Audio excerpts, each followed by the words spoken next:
Sesajen sebuah adat dan kepercayaan yang sudah dilakukan turun-temurun di luar sana. Tapi ada beberapa orang yang menyalahgunakan fungsi dari sesajen itu sendiri. Sehingga akhirnya sesajen dianggap sebagai suatu hal yang salah dan menyesatkan. Nah, jadi gue minta sama kalian untuk mengosongkan gelas-gelas pengetahuan kalian.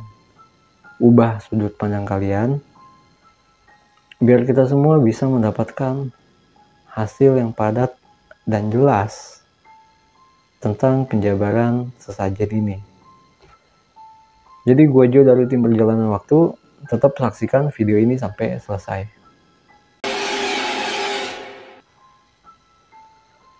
Nah, jadi pada awalnya gue juga menganggap sesajen ini sebagai sesuatu hal yang salah. Karena mereka memberikan sesajen untuk sesuatu dan mengharapkan sesuatu juga. Nah, jadi di dalamnya juga terdapat sebuah ketakutan. Ketika mereka tidak memberikan sesajen, maka hal-hal yang buruk akan menimpa mereka. Nah, jadi itu bukan katanya, karena gue ngeliat langsung. Ini juga berdasarkan pengalaman gue bertemu sama orang-orang yang memberikan sebuah sesajen, ngeliat juga di dalam komposisi sesajen itu sendiri, lalu ngeliat siapa yang datang ketika sesajen itu diberikan. Nah, setelah itu gue juga sempet menginterogasi mereka yang datang ketika sesajen ini diberikan. Nah, jawabannya sedikit mengejutkan. Gue nanya ke mereka, sebenarnya apa sih tujuan dari kalian meminta sesajen kepada manusia? Nah, kenapa bentuknya harus sebuah sesajen? Nah, jawaban mereka agak sedikit mengejutkan. Nah, jadi sebenarnya sesajen ini nggak dimakan sama mereka. Yang mereka ambil itu keyakinan dan kepercayaan orang-orang yang memberikan sesajen. Kalau buat urusan makan, mereka bisa numpang sama manusia ketika manusia itu sedang makan dan minum. Nah, jadi dari permintaan sesajen itu sendiri, sebenarnya mereka cuma mengambil keyakinan dan membuat manusia ini ragu akan Tuhannya, ragu akan penciptanya. Nah, itu dia jawab sambil ketawa-ketawa. Habis itu dia nanya balik, manusia ini kan punya Tuhan. Nah, kenapa manusia meminta sama kami? Sedangkan kami juga sama-sama makhluk ciptaannya. Nah, setelah itu mereka kembali tertawa-tawa. Nah, di situ gue sebagai manusia ngerasa tersindir. Jadi saat itu gue ngerasa kok malah kelihatannya manusia ini ada di bawah tingkatan makhluk gaib. Padahal harusnya nggak seperti itu. Nah, tapi di satu sisi gue juga nggak bisa menyalahkan mereka, karena itu udah tugas mereka untuk menggoda dan menyesatkan kita, para manusia. Nah, malah yang lebih parah lagi, ada beberapa manusia yang emang mendatangi mereka dan meminta secara langsung. Nah, jadi itu adalah sudut pandang gue pada awalnya ya. Itu berdasarkan pengalaman dan apa yang gue lihat di sekitar gue. Jadi gue juga menilai kalau orang yang melakukan sebuah ritual sesajen itu salah. Nah, tapi ternyata gue salah. Ya bener, gue salah. Gue cuma menilai sesajen itu dari sudut pandang gue. Nah, ditambah gue juga ketemunya sama orang-orang yang emang salah dalam mengartikan sebuah sesajen. Nah, akhirnya gue putusin untuk mengkaji lagi lebih dalam, apa sih sesajen ini? apa sih arti kata dari sesajen. Dan gue juga coba berusaha untuk merubah sudut pandang gue sebagai orang-orang yang melakukan ritual sesajen. Nah, jadi kita mulai dari arti kata sesajen. Sesajen ini sendiri kan sesaji atau sajian atau hidangan. Nah, jadi sesajen ini sebuah hidangan yang dipersiapkan. Nah, itu arti kata dari sesajen itu sendiri. Nah, jadi sesajen ini suatu hal yang udah dilakukan turun-temurun sejak zaman dahulu kala. Nah, yang harus kita tahu, orang-orang dulu ini kan nggak doyan tuh yang namanya gibah. Nah, ngomongnya juga sedikit. Habis itu, sekalinya mereka ngomong, sekalinya mereka memberikan nasihat, itu nggak terang-terangan. Jadi mereka hanya memberikan beberapa potong nasihat. Dan biasanya juga itu berupa perlambangan dengan harapan orang-orang yang diberikan nasihat tersebut mau untuk menggunakan akalnya. Jadi dia mau kaji lagi apa sih arti dari kalimat yang udah diberikan. Kenapa cuma sepotong, kenapa enggak dijelaskan secara detail dan jelas. Nah, itulah tujuan orang-orang dulu memberikan nasihat. Biar orang yang ngedengernya nih mau berpikir lagi, mau menggunakan akalnya lagi, mau mengkaji lagi tentang suatu nasihat itu. Nah, jadi yang harus kita tahu, yang harus kita ingat juga, orang-orang dulu ini lebih mengedepankan adab dan etika. Jadi mereka selain menghormati sesama, mereka juga menghargai binatang, menghargai tumbuhan, menghargai alam. Mereka menghargai apapun yang sudah diciptakan oleh Allah, oleh Tuhan mereka, oleh Tuhan kita. Nah, jadi kalau tentang urusan etika dan adab, ini kan pembahasannya luas, penjabarannya panjang. Nah, jadi nggak mungkin bisa kita gabungin di dalam durasi video ini. Nah, kalau bahas etika, bisa habis 2-3 video kemungkinan. Dan itu juga belum tentu kalian ini berminat untuk mengupas lebih dalam tentang adab dan etika. Jadi kita skip pembahasan ini. Nah, jadi contohnya ketika mereka mau mengucap sesuatu, mereka berpikir dulu, kira-kira pantas nggak ini untuk diucap? Kira-kira orang yang dengar ucapan ini tersinggung nggak? Tersakiti nggak? Nah, begitu juga sama binatang dan semua yang ada di kehidupan kita. Nah, jadi kasarnya tuh gini, kalau orang-orang dulu tuh, sebelum mengucap, mereka biasanya merasakan dulu. Mereka biasanya mencoba memposisikan diri mereka ada di orang tersebut. Kira-kira kalau diomongin ini enak nggak? Mereka tersinggung nggak? Mereka sakit hati nggak dengar ucapan ini? Makanya orang-orang dulu kan ngomongnya tuh sedikit untuk menjaga-jaga biar mereka tidak menyakiti orang lain. Di sini akhirnya gue baru tahu kalau sesajen yang orang-orang dulu lakukan itu diibaratkan mereka ini bersedekah. Nah, jadi apa yang mereka dapat, mereka coba untuk membagikannya kepada makhluk-makhluk ciptaan Allah. Selain mereka berbagi untuk sesama manusia, mereka juga berbagi untuk makhluk-makhluk ciptaan Allah yang lainnya. Nah, jadi itu adalah nilai dari sebuah sesajen. Orang-orang dulu memberikan sesajen itu sama aja bersedekah, karena dia mencoba untuk membagi apa yang udah dia dapatkan, apa yang udah dia makan, apa yang udah dia rasakan sama makhluk ciptaan Allah yang lainnya. Nah, jadi di dalam sesajen itu sendiri kan terdapat beberapa komposisi. Nah, tiap-tiap komposisinya itu mempunyai suatu nilai, mempunyai suatu perlambangan, suatu simbol. Jadi bahasa gaulnya mah di dalam sesajen ini ada filosofinya yang bisa kita ambil dan kita terapkan di dalam kehidupan kita. Nah, sampai sini akhirnya gue tahu nih. Nah, sesajen ini dibagi menjadi beberapa kelompok. Ada sesajen untuk alam, ada sesajen untuk manusia dan ada sesajen untuk makhluk goib. Nah, biasanya sesajen untuk alam dan sesajen untuk manusia ini digabung. Ya, setelah mereka mempersiapkan sebuah sesajen untuk alam, mereka juga mempersiapkan sesajen untuk manusia.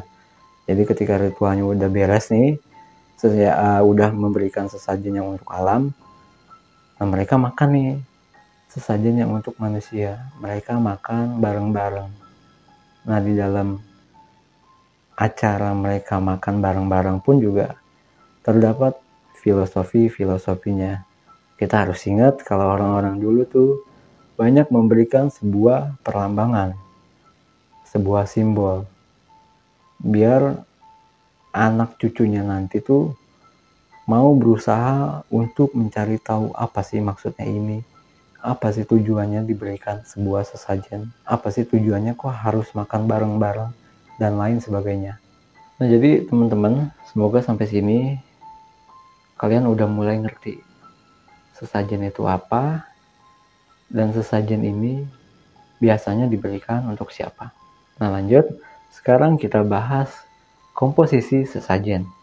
Nah, karena sesajen untuk alam dan sesajen untuk makhluk goib nih komposisinya berbeda.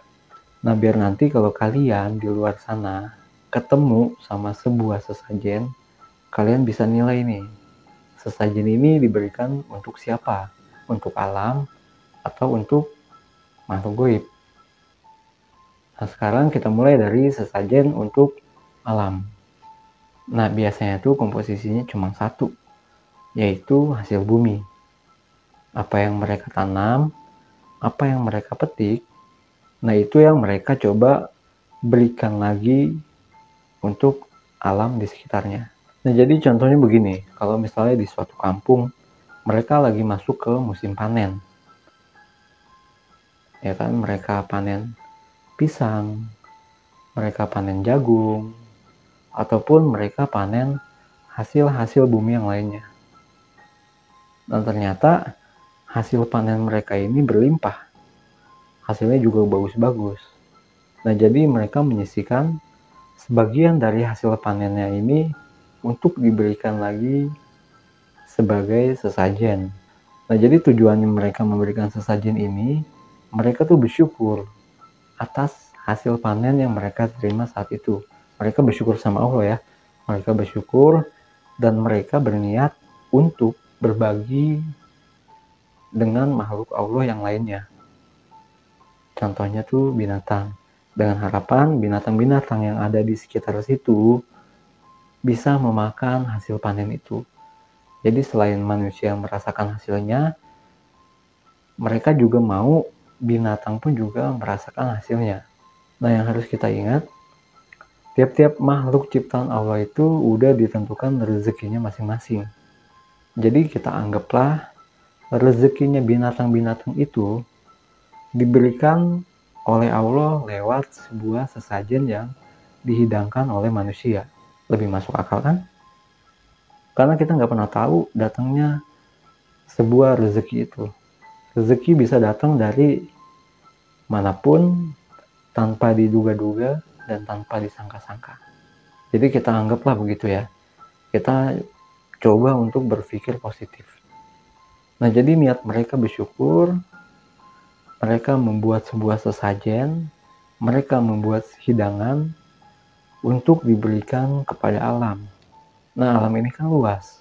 Yang diciptakan sama Allah tuh bukan cuma kita, manusia dan makhluk goib. Di luar kita juga masih banyak makhluk ciptaan Allah yang lainnya. Jadi secara global, gue nyebutnya alam. Biar lebih simpel. Nah, terus yang harus dicatat, mereka, orang-orang yang memberikan sesajen ini, itu sebuah cara mereka untuk bersyukur. Dan medianya ini sebuah sesajen. Jadi diingat ya, mereka bersyukur karena hasil buminya bagus dan mereka berbagi lewat media sebuah sesajen. Nah, jadi mereka di sini jelas nggak ada niat untuk meminta. Nah, terus biasanya orang-orang yang memberikan sesajen untuk alam itu tuh para petani. Nah, para nelayan juga seperti itu. Kalau mereka lagi ngelaut, ternyata tangkapan mereka tuh banyak hari itu. Mereka sisihkan tuh apa yang udah mereka dapat untuk dibagikan kembali sama alam, sama makhluk-makhluk ciptaan Allah yang lainnya. Nah, jadi di sini intinya mereka bersyukur ya, bukannya minta sesuatu kepada makhluk selain Allah. Itu harus digarisbawahi. Nah, setelah selesai proses pemberian sesajen untuk alam, biasanya orang-orang itu tuh bakalan ngadain makan bareng. Nah, makanya ini gue bilang sesajen untuk manusia. Karena kita harus hilangkan artian sesajen ini jelek ya. Kita harus hilangkan. Sesajen nggak selalu harus isinya itu kembang 7 rupa. Sesajen ini identik sama makhluk goib. Makanya bakalan terasa aneh kalau gue bilang ada sesajen untuk manusia. Bahasa gaulnya mah mereka habis itu makan-makan. Sambil mereka membuat sesajen untuk alam, mereka juga bikin nasi tumpeng. Nasi tumpeng itu sendiri kan juga punya filosofi dan makanan-makanan lain yang dihidangkan. Gue nggak bisa sebutin satu-satu tuh, karena gue juga nggak begitu hafal sama nama-nama di komposisi makanan tersebut. Selanjutnya, kita bahas tentang sesajen untuk makhluk goib. Nah, makhluk goib di sini kan juga luas. Isinya tuh nggak cuma jin, setan, atau makhluk-makhluk yang mengerikan lainnya. Nah, nenek moyang dan leluhur ini juga masuk ke dalam kategori makhluk goib. Nah, buat kalian yang penasaran, emang apa sih bang leluhur itu? Bukannya orang yang udah meninggal itu udah nggak ada hubungannya lagi di dunia, kenapa harus diberikan sesajen? Nah, kalian bisa nonton video gue yang ini nih. Sekarang kita bahas tentang komposisi di dalam sesajen untuk makhluk goib. Nah, kalau yang kita tahu tadi, sesajen untuk alam kan isinya itu cuma satu, yaitu hasil bumi. Nah, sedangkan kalau sesajen untuk makhluk goib, komposisinya tuh ada kembang 7 rupa. Kopi pahit, kopi manis, teh pahit, teh manis, kadang juga ada rokok, dan ada sebuah kendi. Kendi air ya. Walaupun kendi itu makin kemari makin jarang digunakan. Mungkin karena susah nyarinya. Nah, tapi kalau kendi itu sendiri, itu identik dengan gaya-gaya sesajen yang diberikan dari kerajaan Majapahit. Nah, jadi dari komposisinya aja sekarang kita udah tahu kan perbedaannya. Dimana kalau sesajen untuk alam isinya hasil bumi, dan sesajen untuk makhluk goib isinya yang barusan gue sebutin. Nah, terus sesajen untuk alam, kan kita udah tahu nih tujuannya mereka memberikan sesajen itu, mereka itu bersyukur. Nah, sedangkan sesajen untuk makhluk goib itu rata-rata mereka mempunyai suatu niat-niat tertentu di dalamnya. Contohnya itu kayak mereka meminta sebuah perlindungan, mereka minta sebuah karomah, mereka minta dijaga, mereka minta diselamatkan, dan mereka minta dipermudahkan urusannya dan lain sebagainya. Kadang mereka juga minta biar nggak diganggu. Nah, khusus permintaan terakhir ini biasanya sesajennya ini ditaruh di tempat-tempat yang angker. Jadi biar penghuni tempat situ makan sesajen yang udah dikasih. Nah, habis itu mereka berharap makhluknya ini nggak ganggu. Nah, padahal cara mainnya nggak kayak begitu. Semakin lo ngasih mereka makanan, ini yang di tempat angker ya, itu bukan semakin lo nggak diganggu, malah sebaliknya. Dia udah ngeliat, oh ini manusia bisa dimanfaatin, ini manusia bisa disesatin. Nah, akhirnya yang ada malah lo makin diganggu.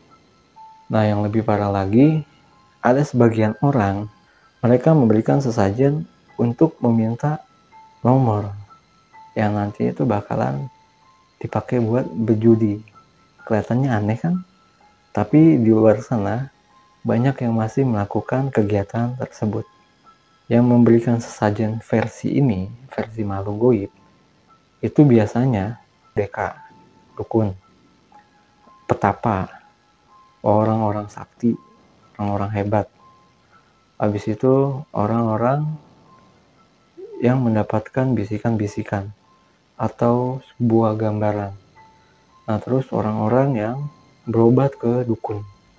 Nah, itu biasanya disuruh untuk menyiapkan sesajen versi ini. Nah, yang harus dicatat dan digarisbawahi, orang-orang yang memberikan sesajen versi ini, biasanya tuh mereka mengharapkan sesuatu atau meminta sesuatu. Nah, jadi sampai sini kelihatan lagi kan sekarang, dari komposisinya udah beda. Dari niatnya pun juga udah beda. Kalau yang untuk alam niatnya itu bersyukur dan berbagi. Nah, kalau untuk makhluk goib, mereka meminta dan menginginkan sesuatu. Nah, jadi kasarnya gue udah ngasih sesajen nih, gue harus dapat yang lebih. Gue harus dapat apa yang gue pengen. Gue harus dapat apa yang gue mau. Kurang lebihnya kayak begitu. Nah, walaupun semakin kemari bentuk sebuah sesajen itu jadi makin gak karuan. Yang biasanya kita gampang membedakan, oh ini sesajen untuk alam karena isinya hasil bumi. Oh ini sesajen untuk makhluk goib karena isinya tuh ada kopi, ada ini, ada itu, ada kembang 7 rupa. Nah, sekarang ini sama beberapa orang, komposisi sesajen itu akhirnya digabung.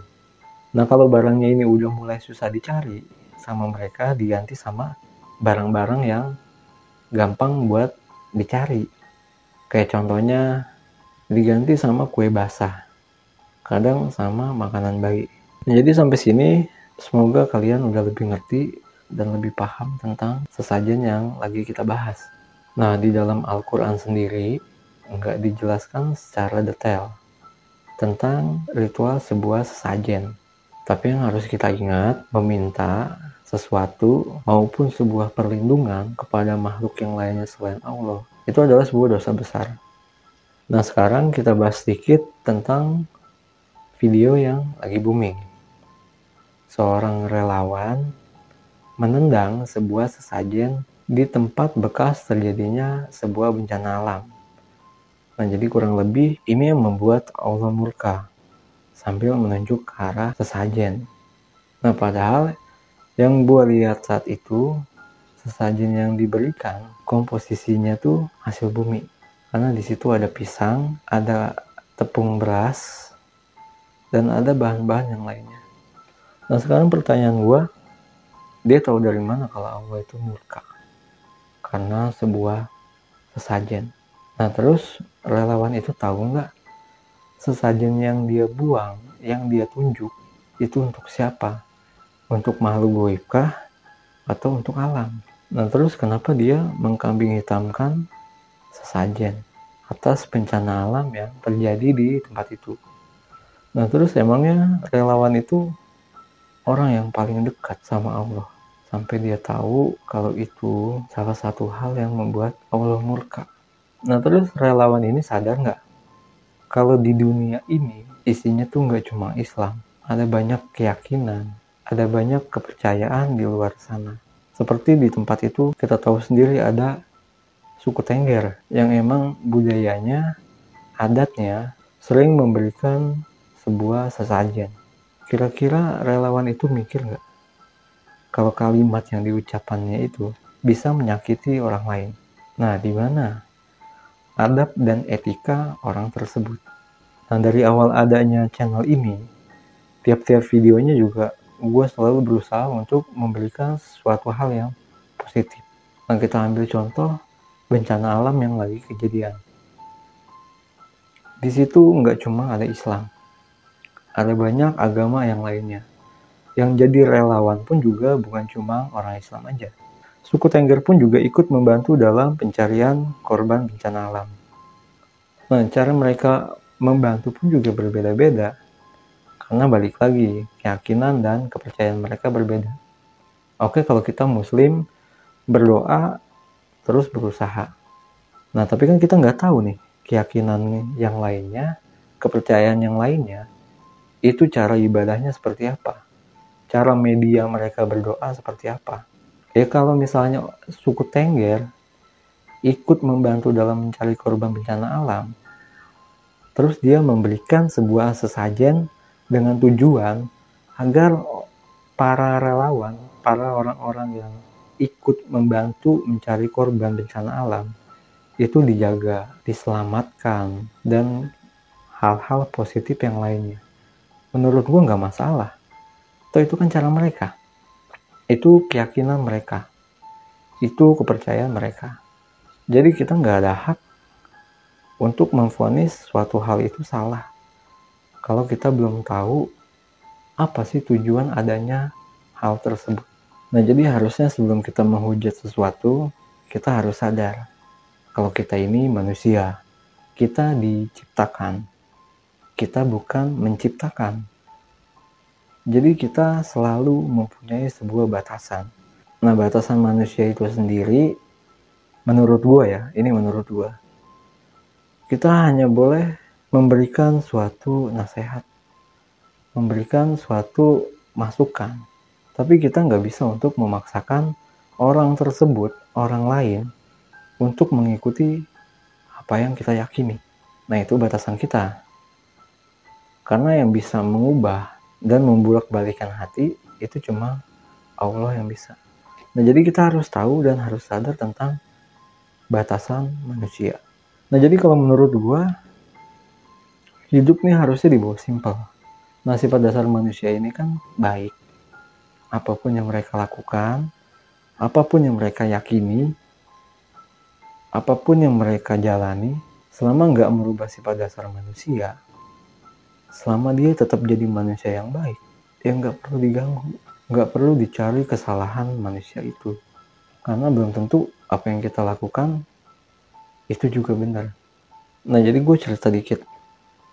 Di sini aja, di lingkungan gue sering ngeliat orang yang memberikan sebuah sesajen untuk makhluk gaib.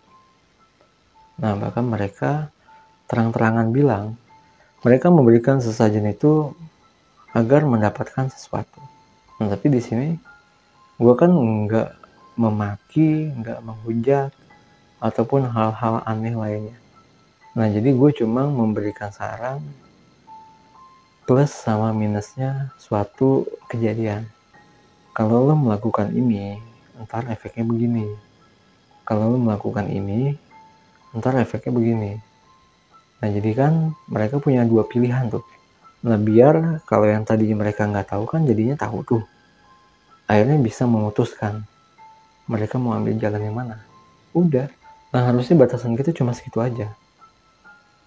Nggak perlu kita masuk lagi lebih dalam ke hidupannya orang lain. Apalagi sampai memaksakan sesuatu. Nah, di sini pentingnya kita mengkaji sesuatu.